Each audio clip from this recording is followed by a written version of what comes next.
सगरमाथा साहित्य प्रतिष्ठान नेपाली भाषीको ढुकढुकी हो नेपाली भाषीको ढुकढुकी हो नेपाली भाषीको ढुकढुकी हो नेपाली साहित्य नवरसमा एउटा चौतारी हो एउटा चौतारी हो सगरमाथा।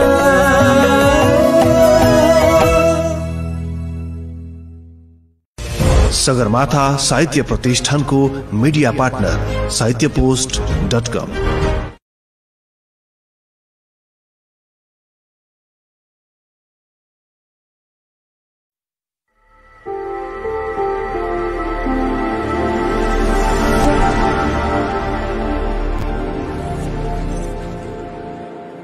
साहित्यपोस्ट.com।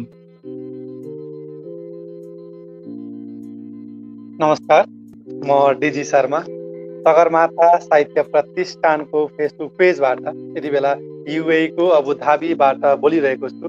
सदाको शनिबार चाहिँ आज पनि कार्यक्रम स्रष्टा र सिर्जना लिएर हामी आइसकेका छौँ।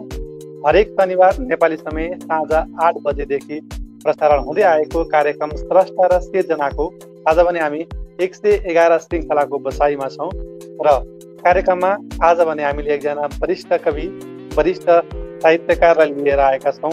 नेपाली साहित्यमा विगत 3 दशकभन्दा लामो समयदेखि विशेष गरी कविता, नियात्रा, निबन्ध र उपन्यासमा सशक्त रूपमा कलम चलाउँदै आउनुभएका वरिष्ठ कवि साहित्यकार भीष्म उप्रेतीज्यू हुनुहुन्छ। उहाँको मूल घर झापा हो भने हाल काठमाडौँमा बस्दै आउनु भएको छ र यस कार्यक्रममा काठमाडौँबाटै हामीसँग जोडिनु भएको छ। कार्यक्रममा हामी उहाँको साहित्य लेखन यात्रा सहित नेपाली साहित्यका विविध पाटोलाई खेलाउने कोसिस गर्नेछौँ। थुप्रै प्रिय मनहरूले हेरेर साथ दिइरहनु भएको छ। तपाईँ सम्पूर्ण प्रिय मनहरूलाई कार्यक्रम स्रष्टा र सिर्जनाको आजको बसाइमा हार्दिक स्वागत गर्न चाहन्छु र तपाईँहरूको बसाइ कार्यक्रमको अन्त्यसम्म रहन्छ भन्ने पनि मैले आशा लिएको छु। हाम्रो कार्यक्रमलाई शेयर पनि गरिदिनु होला ताकि अन्य प्रिय मनहरूले पनि हामीलाई हेर्न सक्नुहुनेछ।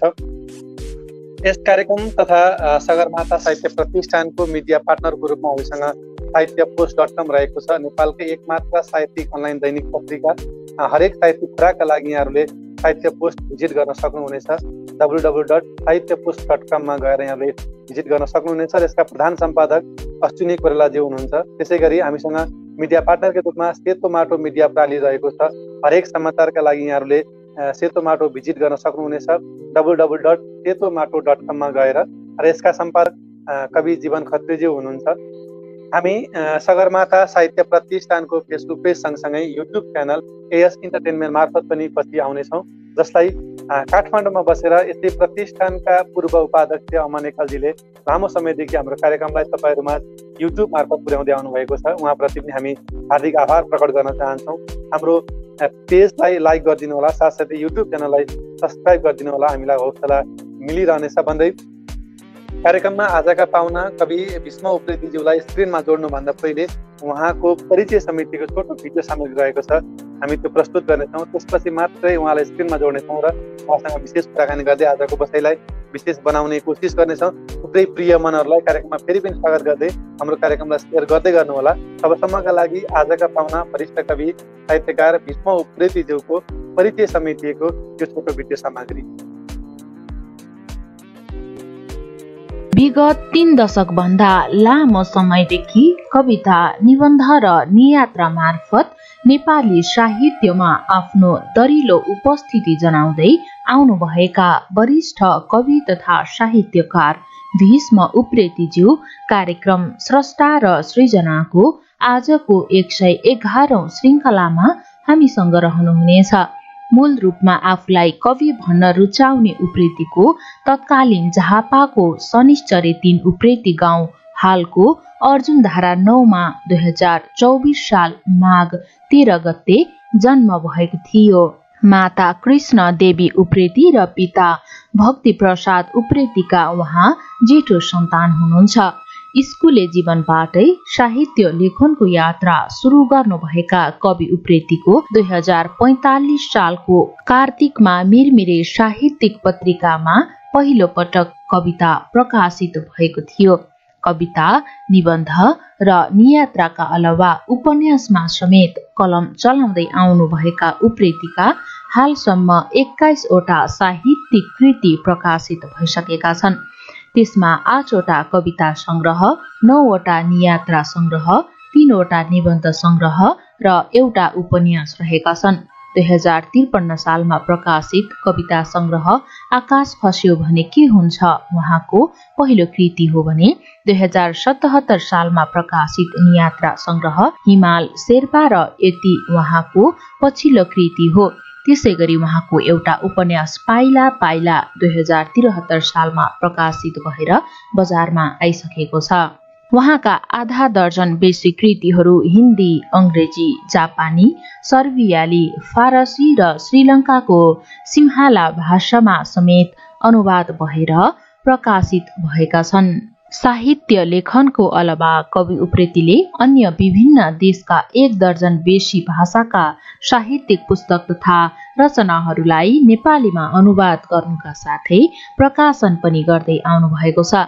काठमाडौँ, पोखरा, विराटनगर, नारायणगढ, नेपालगञ्ज, झापा लगायतका स्थानमा एकल कविता वाचन गरिसक्नुभएका कवि उप्रेतीले जापान, दक्षिण कोरिया, किर्गिस्तान, भारत लगायत देशमा भएका साहित्यिक सम्मेलनमा सहभागिता जनाउँदै आउनुभएको छ।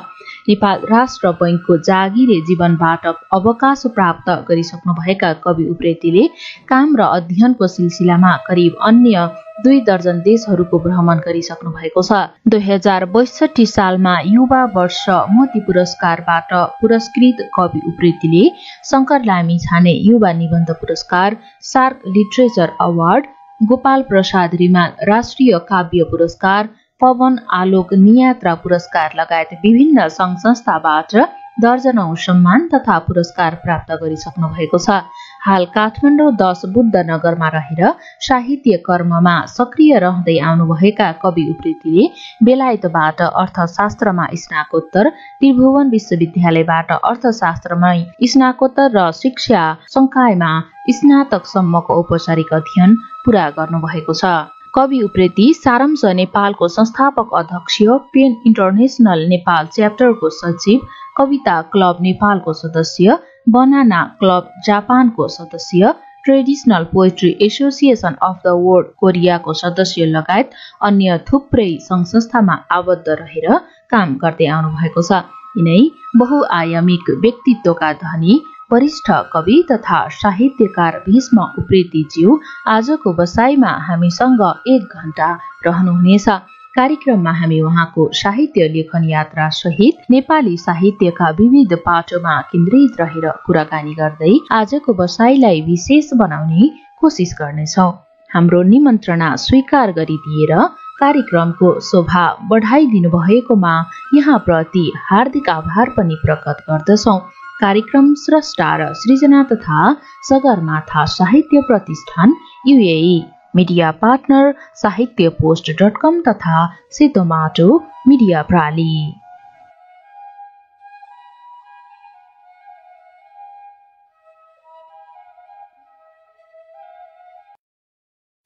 सगरमाथा साहित्य प्रतिष्ठानको मिडिया पार्टनर साहित्यपोस्ट.com।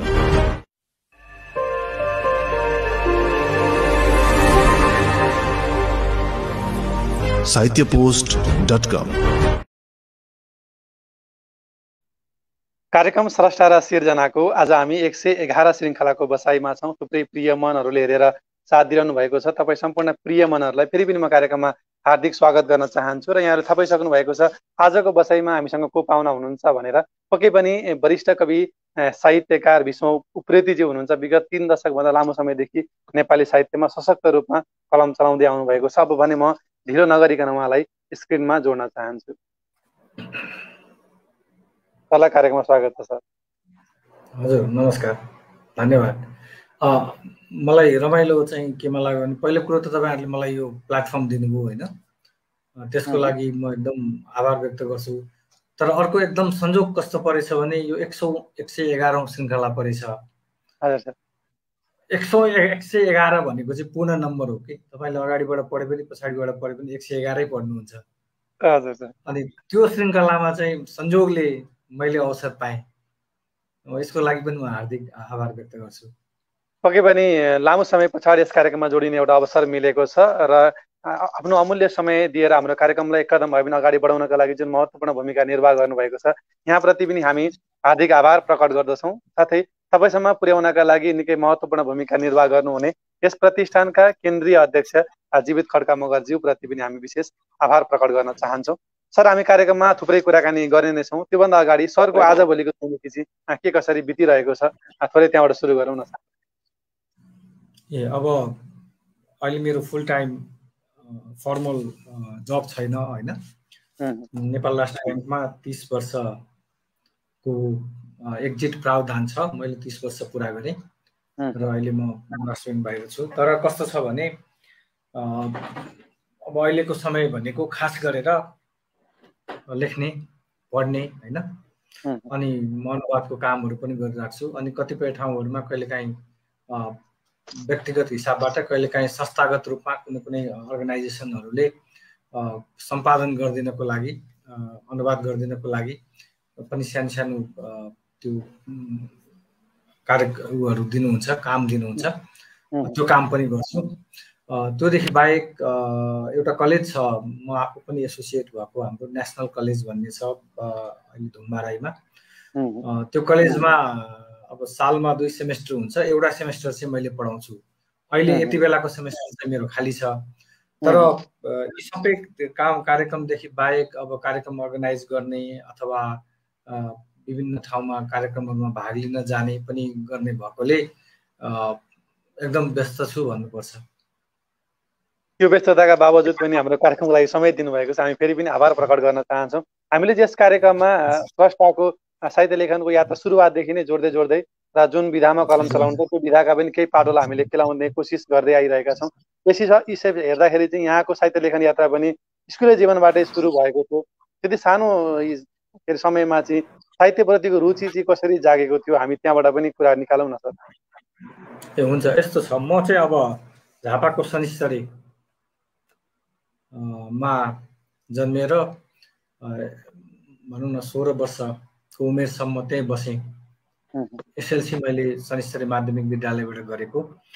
अनि मैले 7 क्लाससम्म 7 कक्षासम्म शनिश्चरी भन्दा अलिक परतिर अहिले माध्यमिक विद्यालय छ, त्यो बेला निम्न माध्यमिक विद्यालय थियो, कालीस्थान निम्न माध्यमिक विद्यालय भन्ने। 7 क्लाससम्म त्यहाँ पढेँ र 8, 9, 10 पढ्न शनिश्चरी आएँ, किनभने त्यहाँ थिएन।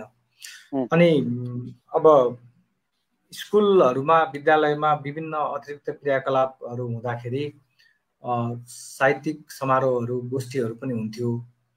मेरो बुवा आफै पनि लेख्नुहुन्थ्यो स्कुलमा, कालीस्थान स्कुल पहिला शनिश्चरी पछि कालीस्थान स्कुलमा पढाउनुहुन्थ्यो, शिक्षक हुनुहुन्थ्यो। अनि उहाँले आफै पनि लेख्ने, गोष्ठीहरूमा सुनाउने गर्नुहुन्थ्यो। कहिलेकाहीँ स्थानीय स्तरमा अरूले प्रकाशन गरेको अथवा झापाकै कोही लेखकहरूले लेखेको किताबहरू लिएर घरमा आउनुहुन्थ्यो। अनि कहिलेकाहीँ त्यो किताबहरू पल्टाएर हेर्ने, अनि बुवा आफैले गोष्ठीमा कविता वाचन गरेको सुन्ने गर्दा भनौँ न बच्चाहरूको लागि त उनीहरूको प्यारेन्ट्स आइडल हुन्छन् नि। अनि उहाँहरूले त्यस्तो गरेपछि हामीले पनि यस्तो गर्नुपर्ने रहेछ भनेर एक खालको भनौँ न त्यो उत्प्रेरणा आउने आफ्नो ठाउँमा छ। अनि अर्को चाहिँ कस्तो भयो भने सानैदेखि मलाई स्टेजमा जाने, ठुलो धेरै मान्छेहरूको अगाडि उभिएर बोल्ने, माइकको अगाडि उभिएर बोल्ने मन हुन्थ्यो। अब त्यो कसरी गर्ने, कसरी गर्न सकिन्छ त्यस्तो भनेर हेर्दै जाँदाखेरि साहित्यिक गोष्ठीहरूमा कविता पढ्ने, एउटा त्यसो गरियो भने त कविता पढ्ने त मञ्चमा बोलाउँछन्, ठुला मान्छेहरूको, शिक्षकको, हेडसरको होइन, गाउँमा अरू मान्छेहरूको अगाडि उभिन पाइन्छ, माइकमा आफ्नो कुरा बोल्न पाइन्छ, अनि कविता लेख्नुपर्ने रहेछ भन्ने, कविता लेख्छु भन्ने एउटा घरको इन्भाइरोमेन्ट अलिकति थियो। अर्को आफ्नो यो लोभ, स्टेजमा उक्लेर पढ्न पाउने लोभ त्यो थियो। अनि अर्को चाहिँ अब मैले सुरुमै शनिश्चरी भने झापाको एकदमै दुई किसिमको, एउटा जस्तो एउटा चाहिँ स्पोर्ट्समा पहिला शनिश्चरको एकदम राम्रो थियो फुटबलहरूमा, अर्को साहित्यिक गतिविधिहरूमा शनिश्चरले लिड गरेको भन्दा पनि हुन्छ। जस्तो भनौँ न सरोजोली सर हुनुहुन्थ्यो, एकदम सिनियर लेखक, उहाँ बित्नुभयो, होइन सरोजोली सर हुनुहुन्छ, शिवप्रसाद दाहाल सर हुनुहुन्थ्यो एकदम सिनियर, उहाँ बित्नुभयो, उहाँका किताबहरू छन्। सरोजोली सर हुनुहुन्थ्यो, सरोजोली सरले हामीलाई पढाउनु भएको, अहिले पनि हुनुहुन्छ, लेख्नुहुन्छ, कविता लेख्नुहुन्छ, कथा लेख्नुहुन्छ होइन, सरोजोली सर हुनुहुन्छ। अनि अलिक पछाडि आउँदाखेरि कृष्ण रावसी, हामी सँगै मभन्दा 4-5 वर्ष भनौँ न, कति 5-6-7 वर्ष सिनियर हो स्कुलमा, तर हामी त्यही थियौँ। अनि शुक्रबारको हाफ छुट्टी भइसकेपछि बसेर गोष्ठीहरू गर्थ्यौँ, अनि छलफल गर्थ्यौँ। अनि उहाँ हुनुहुन्थ्यो दुवसु छेत्री, हामी एउटै स्कुल पढेको, मभन्दा 2 ब्याच सिनियर हो, तर स्कुलको कम्पिटिसनमा अनि स्कुल सकिएपछिको आफैले गर्ने गोष्ठीहरूमा हामी सँगै हुन्थ्यौँ।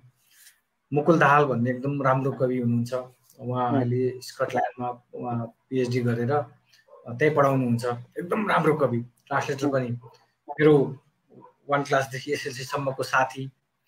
अनि त्यस्तै गरेर रश्मि शेखर भनेर लेख्नुहुन्छ, शेखर सुवेदी, उहाँको एउटा उपन्यास पनि आएको छ साउथ अफ्रिकाको, बहुत राम्रो किताब छ, कविताहरू पनि लेख्नुहुन्छ। अनि हामी क्लासमेट के सँगै पढ्ने अनि छलफल गर्ने अनि प्रतिस्पर्धा गर्ने, यस्तो खालको माहौल थियो क्या। त्यो खालको माहौल भएको हुनाले लेख्नलाई सजिलो भयो। अनि म चाहिँ 5 कि कतै क्लासमा पढ्दा 1979-80 कहिलेतिर हो, सानै थिएँ, स्कुल पढ्दै गर्दा संयुक्त राष्ट्रसङ्घले यो विश्व दिवस मनाउँछ नि हरेक साल, त्यो बेला चाहिँ बाल दिवस मनाएको थियो। विश्व बाल दिवस मनाउने हुँदा नेपाल गभर्मेन्टले पनि मनाउने निर्णय गरेछ। अनि गरेपछि हाम्रो स्कुलमा पनि एउटा नोटिस आयो जिल्ला शिक्षा कार्यालय झापाबाट। के नोटिस आयो भने शिक्षा मन्त्रालयले राष्ट्रव्यापी रूपमा कविता प्रतियोगिता गर्दैछ 16 वर्षभन्दा मुनिको बालबालिकाहरूको लागि, अनि इच्छुकहरूले कविता लेखेर पठाउनु भनेर आएपछि स्कुलले नोटिस टाँग्यो। अनि त्यो बेलामा एउटा कविता लेखेर स्कुलमा छोडियो। छोडेपछि अब स्कुलले त्यो कलेक्सन गर्यो, जिल्ला शिक्षा कार्यालय पठाइदियो, सक्यो। अनि 5-7 महिनासम्म त्यो बिर्सियो। अब त्यो स्कुलले मागेको थियो, लेखियो, पठाइयो, सक्यो, अब त्यो भएन। एक दिन अचानक एउटा अर्को नोटिस के आयो भने स्कुलमा जिल्ला शिक्षा कार्यालयबाट एउटा सूचना आयो र त्यो सूचना स्कुलले सुनायो। त्यसमा के भन्यो भने मेरो कविता पूर्वाञ्चल व्यापी रूपमा फर्स्ट भएछ, अनि देशको हिसाबले देशव्यापी रूपमा सान्त्वना पुरस्कार भनेर दिएछन्।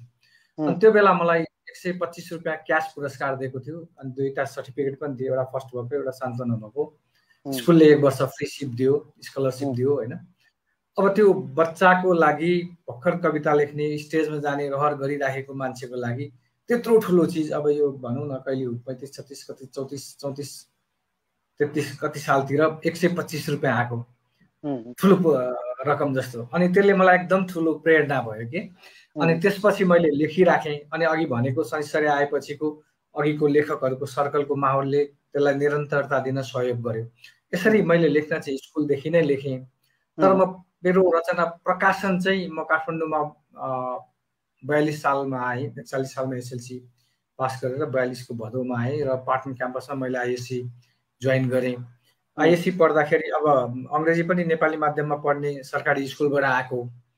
अनि पहिलो साल मैले सबै चिज छोडेर पढाइलाई फोकस गरेँ। अनि एक्जाममा कस्तो भयो भने त्यो बेला चाहिँ सबै क्वेसनको एन्सर आउँछ, तर अङ्ग्रेजीमा एकदम फ्लुएन्टली लेख्न सकिएन कि। अनि एक खालको फ्रस्ट्रेसन भयो, एन्सर आउँछ लेख्न सकिँदैन।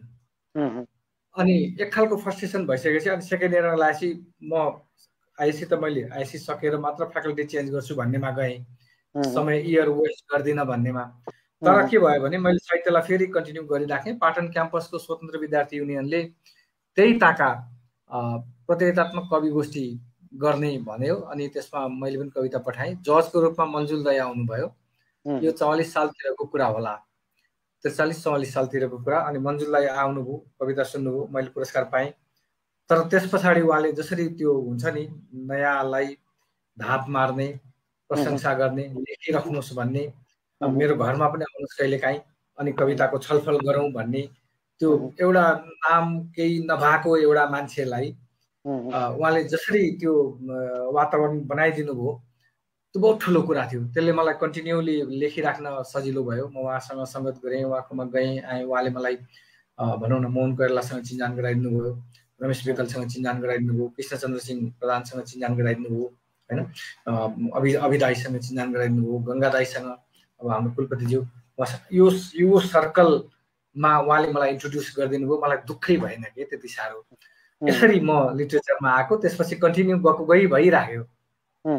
45 सालमा राष्ट्र ब्याङ्क जोइन गरेँ जेठमा। अनि राष्ट्र ब्याङ्कको मिरमिरे पत्रिका छँदै थियो। म राष्ट्र ब्याङ्कको स्टाफ थिएँ, लेख्थेँ। अनि 45 सालको कार्तिकको मिरमिरेको अङ्कमा मेरो पहिलो कविता भनौँ न प्रिन्ट मिडियामा छापिएको चाहिँ 45 सालको कार्तिकको मिरमिरेमा मेरो पहिलो एउटा कविता छापियो। मैले माया गरेँ भन्ने शीर्षकको थियो। त्यो कविता छापियो। अनि त्यस पछाडि 45 सालकै पुसमा मेरो मधुपर कमारको कविता छापियो कि पठाइदिएको थिएँ हुलाकबाट। चिन्जान काहीँ केही थिएन, अचानक छापियो। अनि मलाई यस्तो रमाइलो के भयो भने अहिले पनि पहिला पनि मधुपर्कले पहिलोचोटि जसलाई ब्रेक दिन्छ त्यसलाई आकुरामा छाप्छ कि एउटा आकुरा भन्ने कलम हुन्छ छाप्छ। म आकुरामा नछापिकन ढ्याकै त्यो बिचमा त्यो एकदम स्केचहरू सहित छापियो कि मेरो।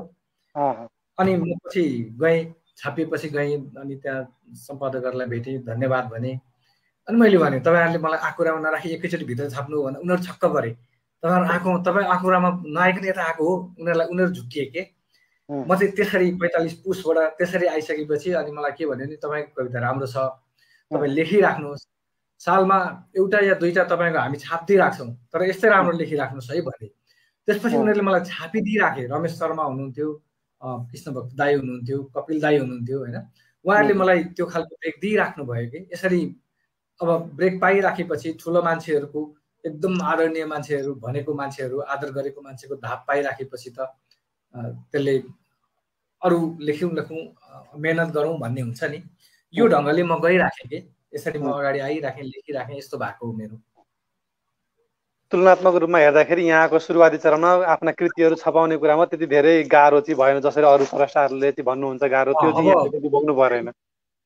कृति भनेर भनौँ न पुस्तकाकार कृति रचनाको कुरामा रचनाहरू छाप्न मलाई खास गाह्रो भएन। मलाई त्यही बेला ताका के भने 46 सालको आन्दोलन भइरहेको थियो। अनि मलाई मन्जुल दाईले नै एकदम ढिपी गरेर त्यो यात्राका केही थोङ्गा फुल भन्ने हामी एउटा महानन्द पुरस्कार तपाईँले थाहा पाउनुहुन्छ, मेची अञ्चल स्तरीय दिन्थे पहिला। अहिले चाहिँ त्यहाँ पदमा त्यो जो पदाधिकारी छन् उनीहरूको असक्षमताको कारणले त्यो पुरस्कार दिन सकेका छैनन्। प्रोग्रामै गर्दैनन्। छोडिदेऊ न भनो, छोड्दैनन्। तिम्रो ठाउँ छोडिदेऊ न त, नयाँ मान्छेले आएर चलाउने नि भन्दा त्यो पनि छोड्दैनन्। त्यसो भए कन्टिन्यू गर नि त, फन्ड छ, ब्याङ्कमा छ, ब्याज आइराखेको छ, एउटा कन्टिन्यू गर, कोही लेखकले पाउँछ भन्दा त्यो पनि गर्दैनन्। तर त्यो बेलामा हरेक वर्ष प्रोग्राम आयोजना हुन्थ्यो र 46 सालमा इलाममा भएको कार्यक्रममा चाहिँ अनि मन्जु दाईले ल भाइ तपाईँ पनि जाउँ भन्नुभयो। त्यो बेला हामी धेरैजना विनोद अस्ट्रोमाली, कृष्णचन्द्र दाई, बेन्जु दिदी, मन्जु दिदी, म, मन्जुल दाई, हामी 10-12 कतिजना थियौँ। राधेश्याम लेकालीले कोअर्डिनेट गर्नुभएको थियो। हामी गयौँ अनि उहाँले मलाई किताब चाहिँ निबन्ध चाहिँ तपाईँले लेख्नुहोस् है, यो तपाईँको काम हो भन्नुभयो। मैले भने म लेख्दिनँ, म कविता लेखिरहेको छु, कविता मात्र बस्छु भने। होइन, एउटा हातमा कविता एउटा हातमा गद्य, तपाईँको दुइटै चाहिन्छ भोलि पर्सि तपाईँलाई।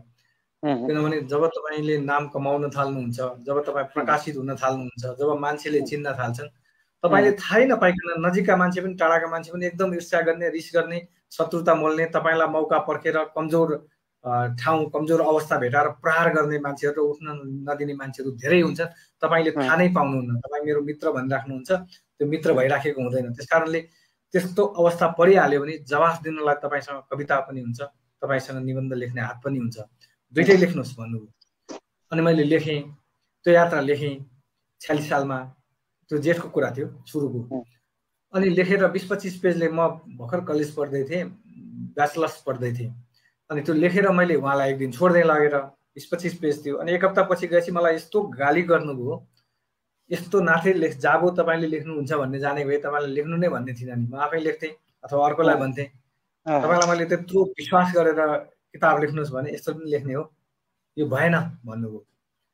अनि अब त्यसलाई नेगेटिभली लेख भए यसले भन्दैमा मैले लेख्छु, छोडिदिन्छु ल जा भनेर नलेख्न पनि सक्थेँ, गाली पो गर्दो रहेछ भन्ने हिसाबले।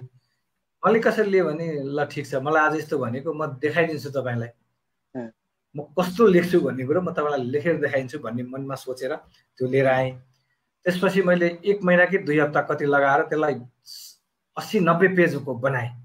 त्यही चिजलाई एकदम इलाबोरेट गरेर त्यहाँ अनुभूतिहरू राखेँ, के राखेँ, इन्फर्मेसनहरू राखेँ होइन। अहिले जस्तो गुगल सुगल थिएन तर आफूले अरू सोर्सहरूबाट लिएको इन्फर्मेसन्स राखेँ, फ्ल्यासब्याकको घटनाहरू आफूसँग रिलेभेन्ट ठाउँहरूमा राखेँ, लेखेर लगेर दिएँ। अनि त्यसको 2 हप्तापछि जाँदा मैले त्यति गाली गरिदिएको भरमा तपाईँले यति राम्रो लेख्नु हुँदो रहेछ, मलाई के थाहा, म अझ धेरै गाली गर्थेँ नि, योभन्दा राम्रो लेख्नुहुन्थ्यो कि भन्नुभयो। यसरी चाहिँ मेरो किताब मैले पहिलो त्यो यात्रा केही थुङ्गा फुल भन्ने मैले कविता लेख्न सुरुमा कविता लेखेँ। पुस्तकका रूपमा नियात्रा आयो कि सबभन्दा पहिला छापिएर, त्यो 46 सालको चैततिर आयो। त्यो त्यति बेला छापियो जति बेला नेपालमा एकदम जनआन्दोलन भइराखेको थियो, एकदम आन्दोलनहरू भइरहेको थियो। अनि किशोर कुँवर भन्ने उत्तम कुँवरको भाइ, उहाँ सम्पादक, एकदम राम्रो सम्पादक, प्रकाशक पनि हुनुहुन्थ्यो। उहाँ चाहिँ अब पछि अमेरिका जानुभयो। यद्यपि भन्ने उहाँको एउटा पत्रिका थियो, मासिक हिसाबले उहाँले निकाल्दै हुनुहुन्थ्यो। अनि मलाई मन्जुल दाइले अब यो किताब छाप्ने कहाँ छाप्ने, मैले मेरो राष्ट्रब्याङ्कमा जागिर भइसकेको थियो, एउटा किताब छाप्ने सक्ने हैसियतको भएको थिएँ। अलिअलि 1-2 महिनाको पैसा जोगाएँ, अलिकति भने छाप्न सक्ने स्थितिमा थिएँ 2-4 महिनाको जोगाउँदा। अनि त्यस पछाडि ल किशोर भाइकोमा गएर छाप्ने भनेर उहाँले मलाई त्यो आन्दोलन भइराखेकै बेलामा माघ फागुनतिर कहिले कालीमाटीमा किशोर कुँवरको प्रेस थियो, आवर्त प्रेस, त्यहाँ लिएर जानुभयो, चिन्जान गराउनु भयो। अनि किशोर दाइले के भन्नु भने तपाईँको मेरो हरेक अङ्कमा तपाईँको एउटा कविता म दिइराख्छु भन्नु। कहिले 2टा छापिदिनु, कहिले एउटा छापिदिनु, कहिले 3टा छापिदिनु। 3टा अङ्क कि 4टा अङ्क निस्क्यो। त्यसपछि उहाँले निकाल्नु भएन, तर त्यो 3-4वटा अङ्कमा त मेरो 2-3टा गरेर एकदम छापियो। अनि उहाँले नै अब त्यो बेला त अफसेट प्रेस थिएन, त्यो मिलाउनु पर्थ्यो। मेरो किताब त्यो हातले लेखेको पाण्डुलिपि उहाँलाई छोड्दै उहाँले त्यो मिलाउने अनि प्रुफ हेर्ने पनि उहाँले नै गरिदिनु भयो, आफैले प्रुफ हेर्ने कामहरू गर्न थाल्नुभयो। अनि म त थापाथलीमा थियो राष्ट्रब्याङ्कको अफिस मेरो।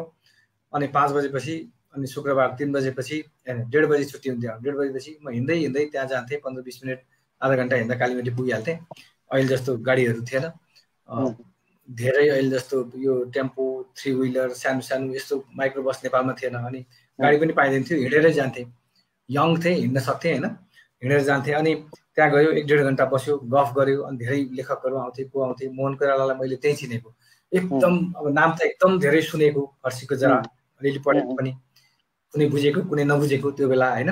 तर एकदम सुटेड बुटेड दौरा सुरुवाल लगाएर चिटिक्क परेर टोपी लगाएर कस्तो राम्रो मान्छे, सधैँ आउनुहुन्थ्यो, त्यहाँ बस्नुहुन्थ्यो, गफ गर्नुहुन्थ्यो, जानुहुन्थ्यो। अब म त नामै नभएको भर्खर एउटा किताब छाप्नु खोजिरहेको मान्छे छेउमा बस्थेँ, सुनिराख्थेँ। अब किशोर दाइसँग चिन्जान भइसकेको थियो, कहिलेकाहीँ मन्जु दाइ पनि जानुहुन्थ्यो होइन, अनि सुनिराख्थेँ। अनि एक दिन कति दिन भइसकेपछि एक दिन मैले उहाँ गइसकेपछि मैले सोधेँ किशोर दाइलाई, उहाँको सधैँ यस्तो भएर यस्तो राम्रो भएर आउनुहुन्छ, कुरा गर्नुहुन्छ, उहाँ को भनेको, उहाँलाई चिन्नु भएको छैन? चिन्न मोहन कोइराला भने उहाँ नै त हो नि भन्नुभयो। अर्को दिन आएपछि मैले नमस्कार गरेँ, चिन्जान गरेँ। उहाँले मलाई यस्तो माया गर्नुभयो, पछिसम्म उहाँ बाँचुन्जेलसम्म उहाँले मलाई कुनै पनि ठाउँमा उहाँले अवसर दिँदा हुने ठाउँमा मलाई दिनुहुन्थ्यो कि त्यसो भन्नुहुन्थ्यो, त्यो गर्नुहुन्थ्यो। अनि त्यहाँ चिने। अनि उहाँको त्यही बेला चाहिँ त्यो एउटा पपुलरको पात भन्ने मेरो पनि यात्रा केही थुङ्गा फुलको काम भइरहेको थियो। उहाँको एउटा पपुलरको पात भन्ने काव्य, त्यसभित्र 2टा कि 3वटा छ, हिमाल आरोहण, नुन पनि के माग्छ र एउटा पपुलरको पात भन्ने 3टा लामा कविता छन्। त्यो किताब छापिँदै थियो। त्यो किताब जगदीश शमशेर राणाले फाइनेन्स गरेर छापिदिनु भएको उहाँको। अनि त्यसरी अब त्यो किताब छाप्ने ओर्ने कुरा हुँदा दिनदिनै जाने, भेट गर्ने, महिना दिन कति दिनसम्म यसरी हरेक दिन चिन्जान भेट गर्न थालेपछि उहाँसँग पछिसम्म एक खालको एकदम राम्रो सम्बन्ध भइरहेको है। त्यसले पनि मलाई मेरो यो साहित्य क्षेत्रको यात्रालाई सहयोग गर्यो भनौँ न। काहीँ न काहीँ मलाई कहिलेकाहीँ के लाग्छ भने मेरो अहिलेसम्म मैले जसरी गरेको हेरिरहेको छु होइन, धेरै ठाउँ जान पाएँ, धेरै भाषामा। अहिले भर्खर रिसेन्टली हिजो मात्र मेरो, अघि तपाईँले 5-6वटा भन्नुभयो, हिजो मात्र मेरो टर्किस भाषामा एउटा किताब आयो। अब 2022 भरिमा ढाकाबाट मेरो बाङ्ला भाषामा अर्को कविता सङ्ग्रह आउने कन्फर्म भएको छ। यो सबै जसरी भइराखेको छ नि, यो हेर्दाखेरि सायद अलिकति कृपा हाम्रो अलमाइटी भन्छौँ होइन, यस्तो ठाउँबाट, काहीँ प्रकृतिबाट, काहीँ कुनै शक्ति, काहीँबाट कृपा पनि भएको होला, किनभने त्यो संयोग ठ्याक ठ्याक ठ्याक सबै कसरी मिल्छ, मिलिराखेको छ नि त। यो हेर्दाखेरि अनि मलाई कहिलेकाहीँ चाहिँ मैले कृतज्ञता पनि व्यक्त गर्नुपर्छ यी सबै ठाउँहरू जसले मलाई अवसर दिए, यी सबै मेरा सिनियरहरूलाई, मेरा कलिगहरूलाई, कोही ठाउँमा मेरा जुनियरहरूलाई पनि मैले कृतज्ञता व्यक्त गर्नुपर्छ भन्ने लाग्छ कि यो सबै। किन कति मान्छेहरू कति मेहनत गर्दा पनि यता जाँदा उता जाँदा मेहनत गरे हुँदैन। मैले पनि मेहनत गरेको छु, तर मेहनत गर्दा मेरो धेरथोर भइराखेको छ कि यो संयोग चाहिँ यो चाहिँ त्यत्तिकै भएको होला जस्तो म आफूलाई लाग्दैन। र अनि मलाई अहिले पनि के लाग्छ भने म तपाईँको यही फोरमबाट पनि जसले मलाई जुन ठाउँबाट जसरी प्रेरणा दिनुभयो, प्लेटफर्म दिनुभयो, सहयोग गर्नुभयो, त्योदेखि बाहेक जसले मलाई ठाउँ दिनु भएन, ईर्ष्या गर्नुभयो, पाइसकेको ठाउँबाट हटाउनु भयो, त्यसले कस्तो हो भने म गरेर देखाउँछु भन्ने मलाई अझ भावना आयो कि त्यसलाई मैले सकारात्मक रूपले त्यसले मलाई यस्तो गरेको भोलि म त्योभन्दा राम्रो गरेर देखाउँछु भन्ने आयो र म यो ठाउँसम्म पुगेँ। उहाँहरू सबैप्रति म हार्दिक कृतज्ञता र धन्यवाद ज्ञापन गर्छु यही ठाउँबाट अहिलेलाई। कार्यक्रम स्रष्टा र सिर्जनाको आज हामी 111 श्रृङ्खलाको बसाइमा छौँ। थुप्रै प्रिय मनहरू लिएर साथ दिइरहनु भएको छ। हामीसँग वरिष्ठ कवि भीष्म उप्रेतीज्यू हुनुहुन्छ। उहाँ कविता सँगसँगै निबन्ध, नियात्रा, उपन्यासमा पनि सशक्त रूपमा कलम चलाउँदै आउनुभएको छ। र तपाईँले चाहिँ आफूलाई नियात्राकै कुरा गर्दाखेरि 9वटा भन्दा कृति नियात्राको आइसकेको छ र निबन्धको पनि 3-4वटा आइसकेको अवस्थामा पनि तपाईँले चाहिँ आफूलाई मूल रूपमा कवि नै भनेर भन्न रुचाउनुहुन्छ। कवि भनिरहँदाखेरि आफूलाई त्यस्तो भित्रबाट केही त्यस्तो सन्तुष्टि केही विशेष प्राप्त हुन्छ सर? होइन, म अहिले पनि के हुन्छ नि, म मूलत भनेपछि म अर्थ पनि हुँ भन्ने हुन्छ होइन। मूलत कवि नै हुँ भन्छु। किन भने मैले मेरो लेखनको प्रारम्भ कविताबाट गरेँ र अहिलेसम्म म निरन्तर कवितामा छु। बिचमा मैले मेरो पहिलो किताब निबन्धको आयो, नियात्राको आयो, नियात्रा लेखेँ। त्यसपछि अब नियात्रा लेख्दा लेख्दै निबन्ध पनि लेख्नु पर्यो भन्ने भयो, निबन्ध लेखेँ। निबन्ध लेख्दा कस्तो हुन्थ्यो भने स्कुल पढ्दा, पछि कलेज आएपछि पनि जबसम्म म भनौँ न त्यसको त्यो स्ट्रक्चर, त्यसको त्यो प्रक्रिया, त्यो अनुभूतिहरूलाई ठिक ठाउँमा ठिक किसिमले राख्न जान्दैनथेँ, निबन्ध लेख्न जान्दैनथेँ भनौँ न। एउटा प्याराग्राफ अथवा 2टा प्याराग्राफ लेखेपछि मेरो सबै कुरा सकिन्थ्यो कि निबन्ध लेख्छु आजभन्दा कस्तो आएको छ विचार भाव बस्यो। 2टा प्याराग्राफ बढीमा लेखेपछि 10-8 लाइनको 2टा प्याराग्राफ लेखेपछि सक्यो। अब लेख्नै आउँदैन, आधा पेज भएको छ। अनि अर्काको निबन्ध पढौँ, देवकोटाको निबन्ध पढौँ है, शङ्कर लामिछानेको, अथवा भनौँ न हाम्रो मलाई एकदम मनपर्ने भैरव अर्यालको निबन्ध पढ्यो होइन, कहिलेकाहीँ श्यामप्रसाद शर्मा दाईको निबन्ध पढ्यो, कृष्णचन्द्र सिंह दाईको निबन्ध पढ्यो, वाह भन्ने लाग्छ कि कस्तो लेखेको। आफू अब लेख्छु भनेर बस्छ, 2टा प्याराग्राफ लेखिसक्यो यस्तो के। अनि निबन्धमा म सुरुमा मलाई त्यो समस्या भयो कवितामा भन्दा पनि। अनि तर पछि मैले थाहा पाएँ निबन्ध कसरी लेख्नुपर्छ, अनुभूतिहरूसँग विचारहरूसँग कसरी खेल्नुपर्छ, त्यसलाई कसरी कुन ठाउँमा कसरी राख्नुपर्छ, कसरी राख्दाखेरि प्रभाव हुन्छ, कसरी राख्दा प्रभाव हुँदैन। निबन्ध लेख्दा सबैभन्दा फर्स्ट सेन्टेन्स किन सबभन्दा च्यालेन्जिङ हुन्छ लेख्न, अनि त्यसपछि पहिलो प्याराग्राफ र अन्तिम प्याराग्राफ र अन्तिम सेन्टेन्स लेख्न कति च्यालेन्जिङ हुन्छ, जसले गर्दा अन्तिम प्याराग्राफको अन्तिम सेन्टेन्स पढिसकेपछि त्यो मान्छेले अलि बेरसम्म झन्न भइराखोस् र यो मान्छेको अर्को निबन्ध पढ्छु भन्ने उसलाई लागोस्, बनाउनु पर्यो नि निबन्ध लेख्ने। यो मैले पछि सिकेँ, मैले थाहा पाएँ, तर मलाई थाहा नहुँदा समस्या थियो। तर मैले जब सिकेँ, लेख्न थालेँ निबन्ध, मेरो निबन्धको किताबहरू छापिन थाल्यो। मैले निबन्धमा भनौँ न मैले 2055 सालमा उत्तम शान्ति पुरस्कार पाएँ। आई वाज क्वाइट यङ, 30-32 वर्षको थिएँ। उत्तम शान्ति पुरस्कार पाएँ। त्यो बडो विचित्र लाग्यो कि मलाई, मैले पाएँ, धनुषचन्द्र दाई पनि हुनुहुन्थ्यो त्यो साल, उनीहरूले मलाई दिए। अनि त्यो भइसकेपछि अनि मलाई के लाग्यो, मैले निबन्ध लेख्दाखेरि मेरो निबन्धको भाषा कविताको भाषा छ कि मैले निबन्धमा कविता जस्तै गरेर कवि स्ट्रक्चरली संरचनाको हिसाबले कविता र निबन्धको संरचना फरक हुन्छ होइन। निबन्ध अलिक बढी फैलिन्छ, त्यसको बन्धन हुँदैन। कविता त एउटा सीमा पनि, कविताको त सीमा पनि छ। कविता लेख्न नसकेको बेलामा तर विचारहरू धेरै आएको बेलामा निबन्ध लेख्छु कति ठाउँमा, तर त्यही कविताको भाषा ल्याएर लेख्छु। त्यसकारणले जसले पढ्छ त्यसले बिचमा छोड्दैन, किनभने मैले अब दिक्क लाग्यो म छोड्छु भन्ने मौकै पाउँदैन, त्यो भाषाले तान्छ। सायद मैले भन्न खोजेको मेरा आफ्ना कुराहरूले पनि केही हदसम्म बाँधेर राख्छ होला। त्यस कारणले अनि अर्को कुरो चाहिँ तपाईँले कतिको ख्याल गर्नु भएको छ थाहा छैन, कुनै दिन पछि पढ्नुभयो भने मेरो हरेक जस्तो निबन्धमा मैले काहीँ न काहीँ कविता लेख्छु। मेरो हरेक निबन्धमा सिङ्गो कविता हुन्छ, कुनैमा एउटा हुन्छ, कुनैमा दुईटा हुन्छ। अनि त्यो मैले किन गर्छु भने कति मान्छेहरू कविता पढ्दैन, कविता बुझिँदैन, झ्याउ हुन्छ भन्छन्, निबन्ध चाहिँ पढ्छन्। निबन्धमा चाहिँ त्यही कविताको भाषा छ, त्यो चाहिँ मिठो मानेर पढ्छन् होइन। अनि त्यो बेला मैले के गर्छु भने त्यसको बिचमा मेरो एउटा सिङ्गो टुक्रा होइन, सिङ्गो कविता घुसाइदिन्छु प्रसङ्गवश मिलाएर। यसले यो बिचमा कविता हालो र मैले यसको कविता पढेँ भन्ने थाहै नपाइकन निबन्ध पढ्ने मान्छेले कविता पढ्छ कि पढोस् भन्ने इन्टेन्सन भनौँ न, त्यो प्रष्ट रूपले आफूले त्यो सोचेर राख्छु। त्यस कारणले मेरो निबन्ध पढ्नेले प्रायःले मेरो कुनै न कुनै कविता पढेको हुन्छ। भनेपछि त आखिर मोरलेस त मेरो निबन्धमा त मेरो कविता त छ भनेपछि त म कवि नै हुँ नि। निबन्ध लेख्छु, निबन्धमा पुरस्कार पनि पाएको छ, भाषा कविताकै छ, कवितै हाल्छु निबन्धमा। त्यो हो मेरो पाइला पाइला भन्ने उपन्यासमा चाहिँ त्यो पनि त्यो यात्रा उपन्यास जस्तो टाइपको छ। त्यसको पनि भाषा त फेरि उही पोथी गद्य भन्ने टाइपकै भाषा भएकोले म आफूलाई उपन्यासकार चाहिँ भनिहाल्दिनँ अहिले, किनभने त्यो मैले मलाई त्यस किसिमको ट्रेडिसनल खालको उपन्यास पनि होइन, तर अब पुरा यात्रा पनि होइन।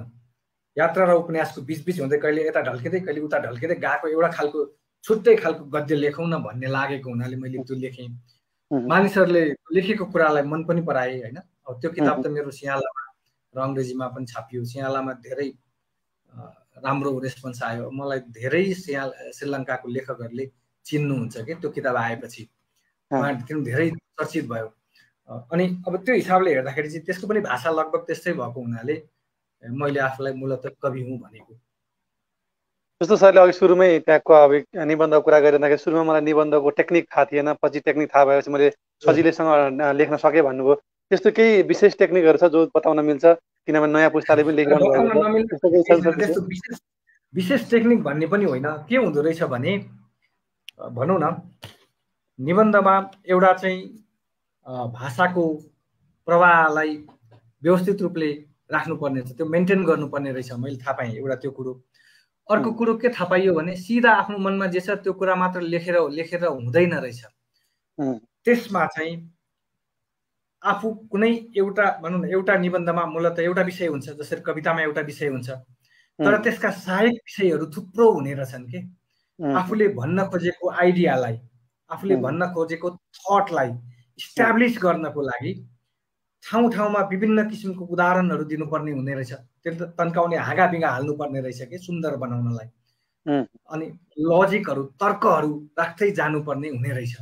अब त्यो गर्नको लागि कहिलेकाहीँ मान्छेलाई बुझाउन सजिलो हुने गरी, पढ्दा आनन्द आउने गरी, मजा आउने गरी सानो सानो कथानकहरू, कथाका टुक्राहरू हाल्न सकिने रहेछ। त्यसले एक त आकार बढाउँछ, अर्को रोचक बनाउँछ। निबन्ध त एउटा दमेको दह जस्तो पानीको भयो भने त दिक्क लाग्छ नि मान्छेलाई। बिचमा कथाका टुक्राहरू आयो भने त्यो बग्छ के, प्रवाहमय हिसाबले बग्छ।